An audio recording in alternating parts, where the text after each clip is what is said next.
we're going to take a look at inflationary and recessionary gaps as we expand our knowledge of aggregate supply and demand. So, quick review. We have shifters of aggregate demand and supply. You already remember these.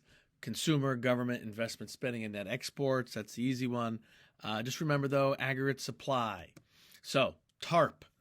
And these are the aggregate supply shifters. So we have changes in technology, actions of government, which include some taxes, regulations, and subsidies. And then resource prices. That's your oil and your wages. And then productivity. The productivity increases often occur after an aggregate demand shift in investment. So we'll do a little bit of practice. At this point, take a piece of paper and number it 1 through 10, please. Piece of paper, 1 through 10.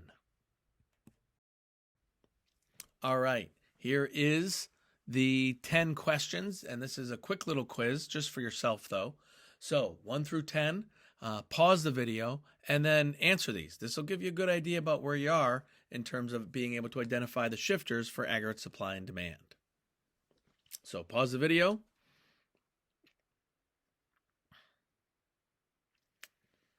All right. So at this point, let's go through the answers. We have decrease in consumer spending. Letter B, it's a decrease in aggregate demand. Pretty clear. Number 2, sometimes people have trouble with number 2. We want the rest of the world to do well. That's going to help us because they're going to want American goods and services.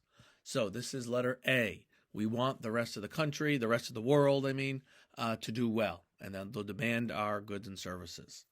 Number 3, increase in imported oil. That's going to impact aggregate supply because oil is either in transportation or in all sorts of other products. Government spending, of course, on infrastructure is A.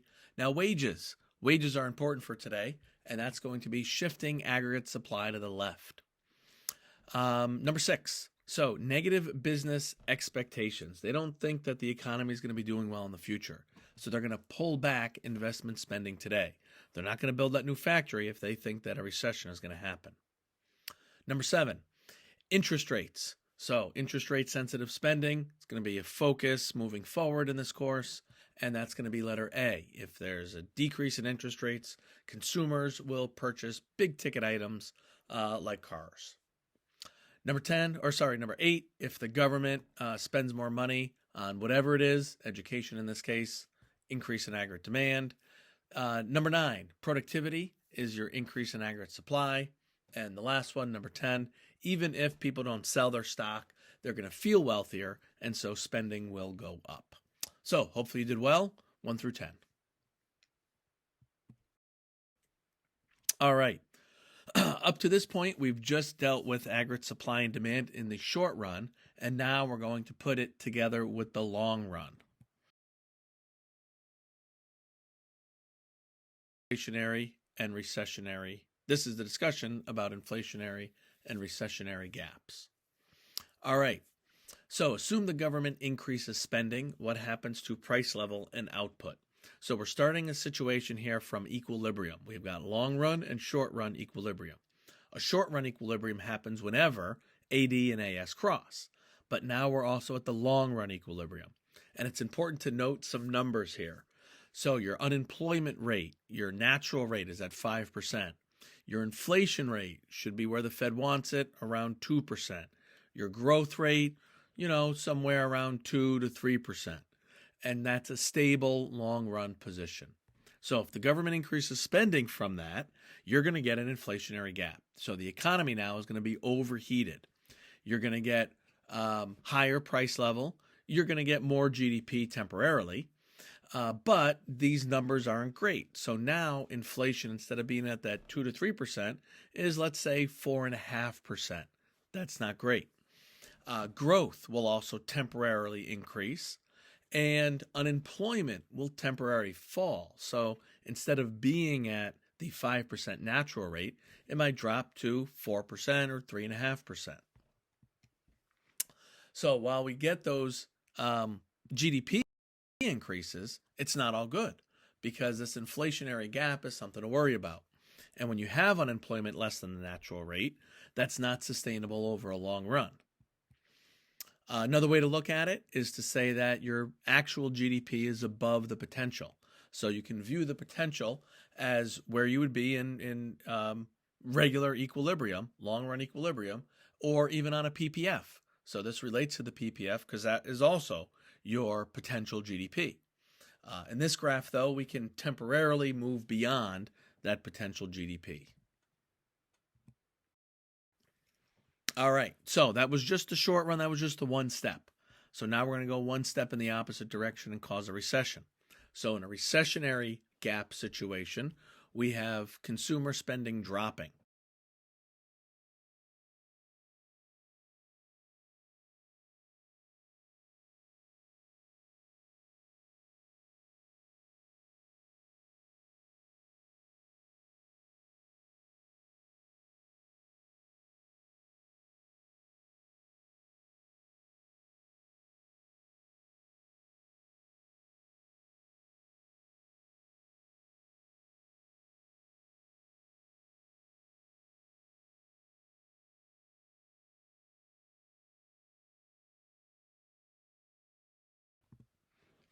All right, this is another type of recession. I've mentioned it before in class.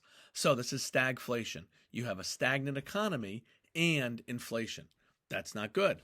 So we have oil prices going up. So that causes aggregate supply to shift to the left. That's a higher price level. So now we're running at around 4.5% inflation, but we're also in a recession. So people are getting thrown out of work. So we're back to 6-7% unemployment. And the stagnant economy goes along with that. So your real GDP is also falling. Even though the PL is higher, this is still to the left of LRAS, and anything to the left is a recessionary gap. Actual GDP is below potential GDP. Okay, all those were short-run situations. That was just one step. Now we're going to go the next step. So what happens in the long run after we have an inflationary or recessionary gap? We'll start from the same place here. We have long run equilibrium. You don't have to start from long run equilibrium. Your work later today, you'll start from an inflationary or recessionary gap, but we'll start there for right now. So consumers increase their spending, aggregate demand shifts to the right, PL up, real GDP up, and what will happen in the long run? So assume there's no government intervention here. So consumers do this. There's no changes in taxes right now. There's no changes by the Fed or anything. So this is just long run market situation. So in the long run, workers go to their boss and they say, hey boss, we need more money. Inflation's running high. AS is also going to shift left because inflation affects the whole economy. And eventually, resource prices will increase, your regular inputs beyond just worker wages. But the big one is going to be wages. So we're going to say that workers seek higher wages. AS will shift to the left. And this brings us back to our full employment. So it's full employment with a higher price level. So remember, we had an aggregate demand shift to the right. Then workers request higher wages, which brings AS back to the left. And we're now at PL2 in long run equilibrium.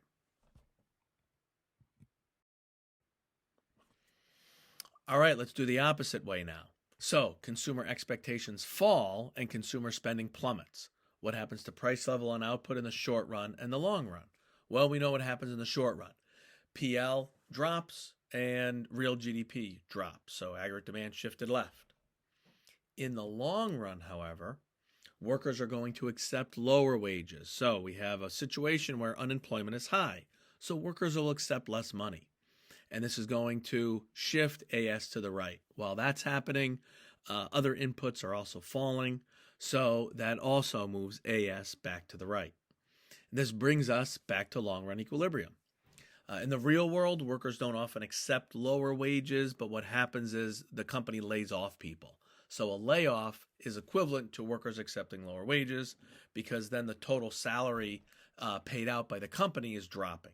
So however you get there to less salary, less worker wages, that's what shifts AS to the right. Remember, in both of these situations, there was no government interventions. Look at that green box up there.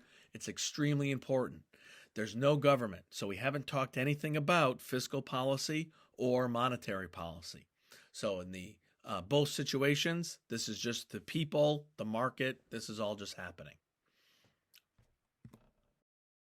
All right, go to the practice handout. So Substitute has that. So do the practice, work together. Remember that when you're going to long run, you have workers thinking about their wages. So either workers are requesting higher wages or workers are accepting lower wages. And when you do the handout, be sure to label correctly. Labeling very important in macro. All right, guys, I'll see you later. Bye.